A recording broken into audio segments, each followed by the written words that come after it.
शाम का समय होता है, लोकल ट्रेन भीड़ से भरे हुए होते हैं। उसी समय 7 सिलसिलेवार धमाके होते हैं। ये बम धमाके 11 जुलाई 2006 को शाम 6:24 से 6:35 के बीच होते हैं। ये जो धमाके हैं वेस्टर्न लोकल ट्रेन में होता है। 11 मिनट में 7 जगह पर 7 धमाके किए जाते हैं। नमस्कार दोस्तों, इस वीडियो में हम जानेंगे कि आखिर ये बम धमाका क्यों किया गया था, आखिर इस बम धमाके के पीछे किसका हाथ था, आखिर इस बम धमाके में कितने लोग पकड़े गए, आखिर इस बम धमाके में कितने लोग मारे गए और कितने लोग घायल हुए। मुंबई बम धमाके में पकड़े गए लोगों को फांसी की सजा सुनाई गई, उम्र कैद की सजा सुनाई गई, लेकिन 21 जुलाई 2025 को इन्हें क्यों बरी कर दिया गया? ना तो उसे फांसी हुई और ना ही उम्र कैद। तो चलो इस वीडियो में हम सब विस्तार से जानेंगे।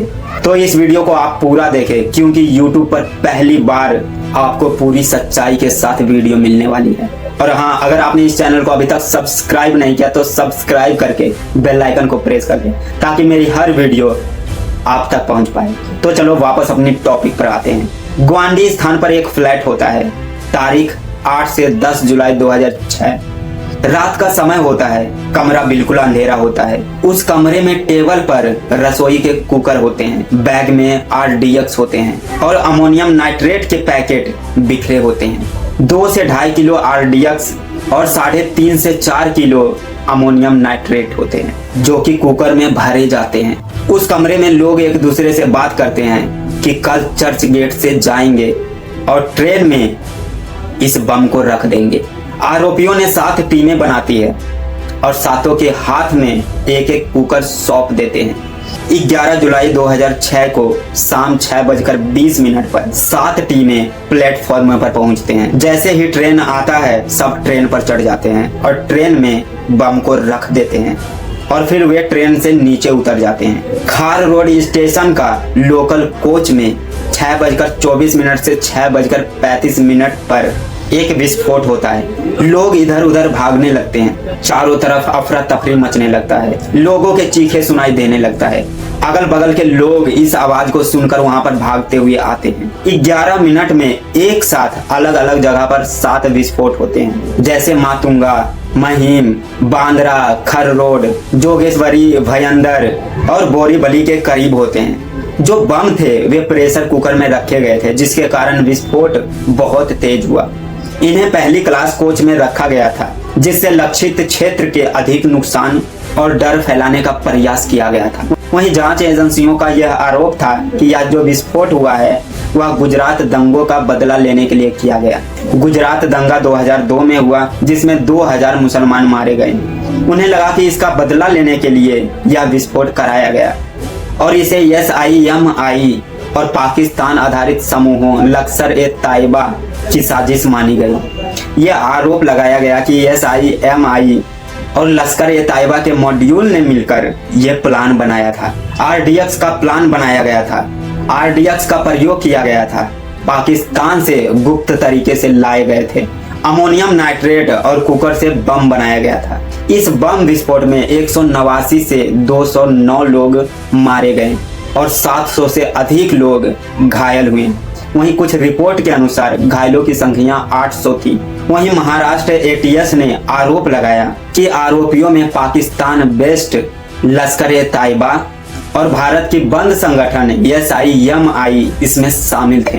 साथ ही पाकिस्तान के ISI की भूमिका इस बम विस्फोट के संदेह के घेरे में आई। अब सवाल यह आता है कि आखिर इस रेल बम धमाके में कितने लोग शामिल थे?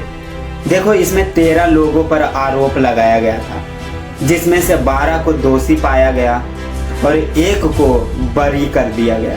इस 12 दोषियों में से 5 को फांसी की सजा सुनाई गई और 7 आरोपियों को उम्र कैद की सजा सुनाई गई। 2015 में यह सजा MCOCA कोर्ट ने सुनाया।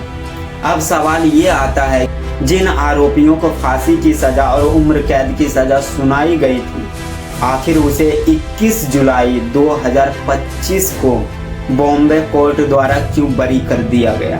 चलो जानते हैं। नंबर 1 पर सबूतों की कमी।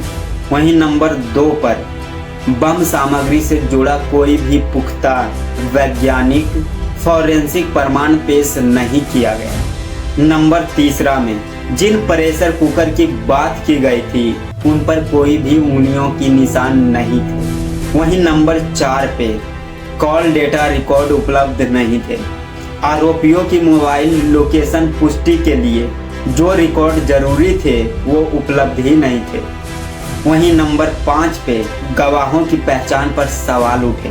गवाहों ने 100 दिन बाद आरोपियों को पहचानने की कोशिश की जो कोर्ट को असंभव और अविश्वसनीय लगे।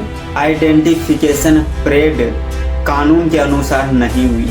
वहीं नंबर 7 पे कबूलनामे जबरदस्ती किए गए थे। कोर्ट ने माना कि कुछ आरोपियों से लिए गए कबूलनामे टॉर्चर के जरिए लिए गए थे और ऐसे बयान कानून रूप से मान्य नहीं होते हैं। कारण नंबर 7 कबूलनामे जबरदस्ती लिए गए थे। कोर्ट ने माना कि कुछ आरोपियों से लिए गए कबूलनामे टॉर्चर के जरिए लिए गए जो कि ऐसे बयान कानूनी रूप से मान्य नहीं होते हैं। वहीं कारण नंबर 8 जांच एजेंसियों की अलग अलग कहानियां। महाराष्ट्र एटीएस ने कहा कि इस हमले के पीछे लश्कर-ए-तैयबा और SIMI थे। वहीं बाद में मुंबई क्राइम ब्रांच ने ये दावा किया कि असली आरोपी तो इंडियन मुजाहिदीन है। दोनों जांच एजेंसियों की रिपोर्ट काफी अलग थे जिससे कोर्ट को शक हुआ। वहीं कारण नंबर 9 चार्ट शीट में कहानियों जैसे विवरण।